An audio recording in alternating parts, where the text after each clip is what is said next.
Good morning all of you. हमारा topic चल रहा था महाभारत। हम लोग महाभारत के बारे में पढ़ रहे थे।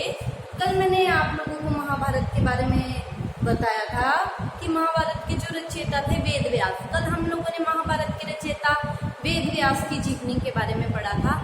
हम आगे महाभारत को कंटिन्यू करते हैं कि वेद व्यास द्वारा रचित महाभारत कब लिखी गई, इसकी रचना कब हुई, इसकी रचना का काल कौन सा था।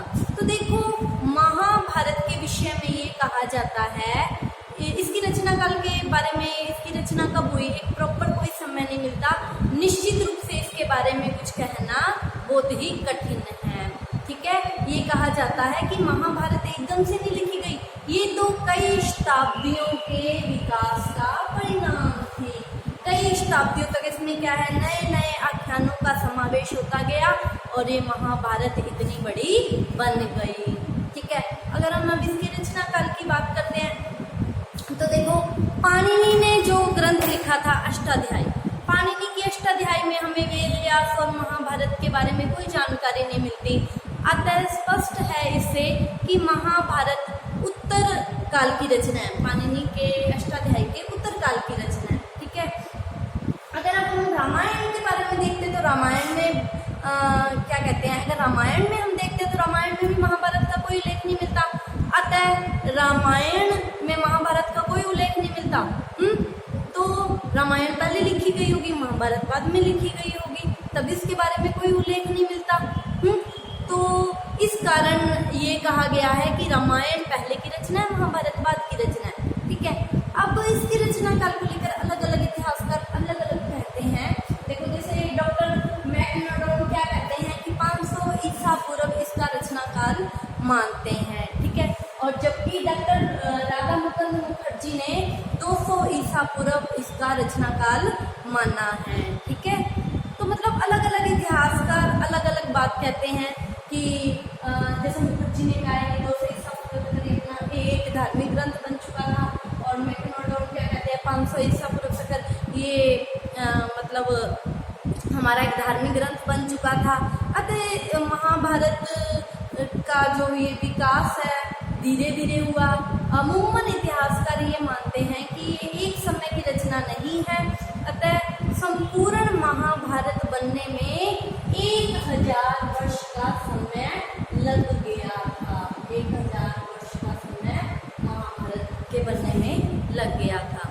अब हम बात करते हैं महाभारत की कथा वस्तु, महाभारत की कहानी क्या है, क्या थी ये महाभारत।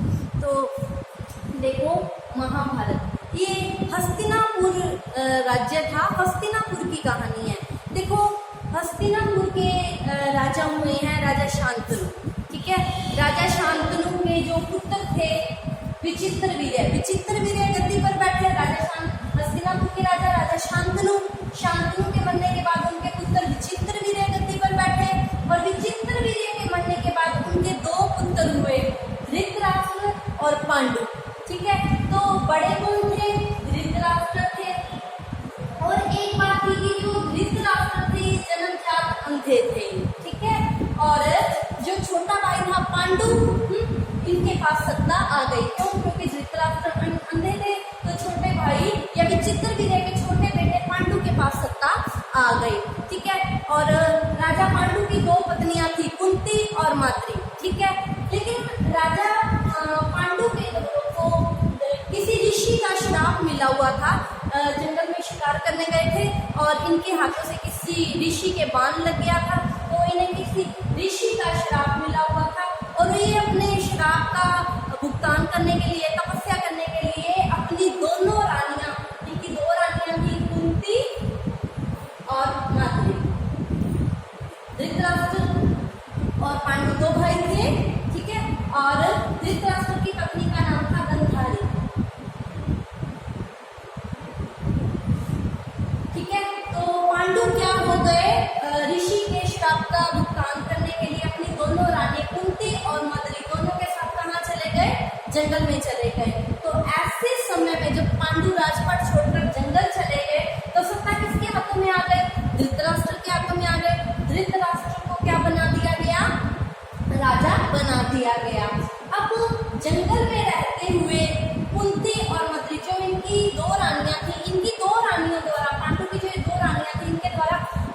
5 बच्चों का जन्म हुआ। जैसे कुंती के द्वारा युधिष्ठिर, भीम और अर्जुन को, और मंद्री द्वारा नकुल और सहदेव को जन्म दिया गया। ठीक है, तो ये पांडु की संतान होने के कारण ये पांचों पुत्र क्या कहलाए? पांडव कहलाए। ये पांचों पुत्र क्या कहलाए? पांडव कहलाए। अब जब पुत्र बड़े हुए तो इनकी शिक्षा का प्रबंध किया गया। गुरु द्रोणाचार्य जो इनके राज्य के राजगुरु थे, गुरु द्रोणाचार्य द्वारा इन्हें शिक्षित किया गया। ठीक है, अब हम इधर धृतराष्ट्र की ओर देखते हैं तो देखो धृतराष्ट्र के 100 पुत्र हुए थे। इसके पुत्र पांडव कहलाए, धृतराष्ट्र के पुत्र क्या कहलाए? कौरव कहलाए। कौरव कितने थे संख्या में? 100 थे, और जो सबसे बड़े थे इनका नाम था दुर्योधन। ठीक है, तो कौरव और पांडव, ठीक है, कौरव पुत्र, ये धृतराष्ट्र के पुत्र कौरव और पांडु पुत्र पांडव, इनमें क्या है आपस में बनती नहीं थी। ठीक है, और जंगल में ही क्या हो गया था? पांडु का देहांत हो गया था, और मंद्री की भी क्या हो गई थी? मृत्यु हो गई थी। और अब कौन बचा था? ओनली कुंती ही बची थी, और ये 5 पुत्र बचे थे। ठीक है, तो अब क्या हो गया? अब जो पांडवों का एक भाई था अर्जुन, ठीक है, ये क्या था? धनुष विद्या में दक्ष था। गुरु द्रोणाचार्य के सबसे प्रिय शिष्य माने जाते हैं ये अर्जुन। ठीक है, तो अर्जुन ने क्या किया था? शर्त पूरी करके पांचाल देश की राजकुमारी द्रौपदी के साथ विवाह कर लिया था। ठीक है, स्वयंवर का आयोजन हुआ था, उसमें एक शर्त रखी गई थी, और धनुष विद्या में वो शर्त थी। वो शर्त किसने जीत ली थी? अर्जुन ने जीत ली थी।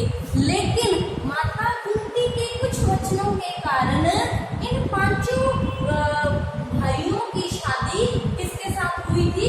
द्रौपदी के साथ। द्रौपदी कौन थी? पांचाल देश की राजकुमारी,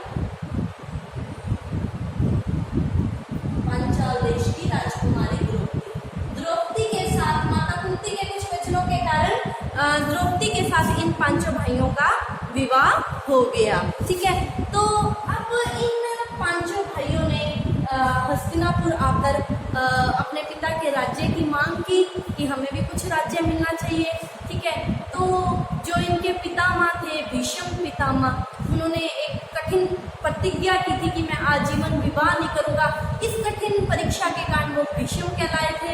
इनके पितामह भीष्म के कारण इनको हस्तिनापुर राज्य का या अपने पिता के राज्य का कुछ हिस्सा मिल गया।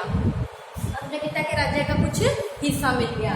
लेकिन ये जो धृतराष्ट्र का बेटा था दुर्योधन, और इसका एक मामा था गंधार देश का राजा, इसकी माँ गंधारी गंधार प्रदेश की थी, और इसका जो मामा था गंधार का राजा शकुनी। ठीक है, और उसके और दुर्योधन इन दोनों ने चाल चलकर या छल कपट कर क्या किया? युधिष्ठिर को जुआ खिलाया, और युधिष्ठिर जुए में अपनी पत्नी द्रौपदी सहित अपने 5 भाइयों को क्या हो गया? हार गए। तो इन्हें क्या हुआ? 12 वर्ष के वनवास की और 1 वर्ष के अज्ञातवास की सजा मिली। ठीक है, 12 वर्ष जंगल में काटने के बाद इन्होंने अपने अज्ञातवास का जो अंतिम वर्ष था वो जयपुर के राजा विराट, जब मैंने आप लोगों को मत्स्य जनपद पढ़ाया था तो मैंने आपको बताया भी था, जयपुर से 80 किलोमीटर दूर राजा विराट ने अपनी राजधानी विराट नगरी बसाई थी, और यहीं पर राजा विराट के यहाँ इन्होंने अपने अज्ञातवास का अंतिम 1 वर्ष व्यतीत किया। ठीक है, जब इनके 13 साल पूरे हो गए तो इन्होंने पांडवों ने जाकर अपना राज्य मांगा। तो क्या हो गया? दुर्योधन ने राज्य देने से मना कर दिया। ठीक है, धृतराष्ट्र के पुत्र दुर्योधन और धृतराष्ट्र ने क्या हुआ? राज्य देने से मना कर दिया। तो इनके अंदर एक युद्ध लड़ा गया। वो युद्ध क्या कहलाया? महाभारत का युद्ध कहलाया। ठीक है, तो इस युद्ध में क्या हुआ था? द्वारिकाधीश या द्वारिका के राजा यादववंशी या यदुवंशी राजा श्री कृष्ण क्या थे, ने पांडवों की ओर से युद्ध लड़ा था। ठीक है, वो क्या थे, द्वारिका के राजा यादवंशी या यदुवंशी राजा पांडवों की ओर से युद्ध में गए थे। ठीक है, लेकिन जो द्वारिकाधीश थे कृष्ण जी, भगवान कृष्ण के नाम से जाने जाते हैं। ठीक है, भगवान कृष्ण ने चाहा था कि ये युद्ध ना हो, उन्होंने इन दोनों में समझौता करवाने का बड़ा प्रयास किया था, लेकिन क्या हुआ था, समझौता नहीं हो पाया था। ठीक है, अतः दोनों में क्या हो गया था, युद्ध अवश्यंभावी हो गया। ठीक है, अब हम बात करते हैं अगर युद्ध की, तो देखो यहाँ साइड में कुरुक्षेत्र के मैदान में ये युद्ध लड़ा गया था। कुरुक्षेत्र, इसे कुरुक्षेत्र का युद्ध भी कहा जाता है। कई बार छोटा क्वेश्चन भी पूछ लिया जाता है कि कौरव और पांडवों का जो युद्ध हुआ था वो कहाँ लड़ा गया, या कुरुक्षेत्र का युद्ध कौन सा युद्ध कहा जाता है। ठीक है, तो कौरवों और पांडवों के बीच में जो महाभारत का युद्ध लड़ा गया था, कुरुक्षेत्र के मैदान में लड़ा गया था, इसको कुरुक्षेत्र का युद्ध भी कहा जाता है। 18 दिन तक ये युद्ध चला था। ठीक है, इस युद्ध में क्या हुआ था, कौरव पराजित हो गए थे और पांडव क्या हो गए थे, विजयी हो गए थे। ठीक है, 18 दिन तक इस भयंकर त्रासदी के इस युद्ध में धृतराष्ट्र के जो 4 पुत्र थे, ये सारे क्या हो गए थे, मारे गए थे। ठीक है, और इसके बाद सत्ता किसके हाथों में आ गई, पांडवों के पास आ गई। युधिष्ठिर का क्या हुआ, राज्याभिषेक हुआ, और फिर इन्होंने अपनी विजय के बाद अश्वमेध यज्ञ किया और 36 वर्ष तक इन पांडवों ने शासन किया। ठीक है, 36 वर्ष तक शासन करने के बाद इस युद्ध में एक बात और मैं बताना भूल गई, ये 5 पांडव बच गए थे, बाकी इनकी जो संतानें थी उनकी क्या हो गई थी, मृत्यु हो गई थी। ठीक है, और इसमें अर्जुन का जो एक पुत्र था परीक्षित, वो बच गया था। ठीक है, क्योंकि उसका तो जन्म इस युद्ध के बाद हुआ था, है ना। तो ये राजा विराट की जो पुत्री थी उत्तरा, ठीक है, उत्तरा का ये बेटा था परीक्षित, अर्जुन का पुत्र, अर्जुन का पोता।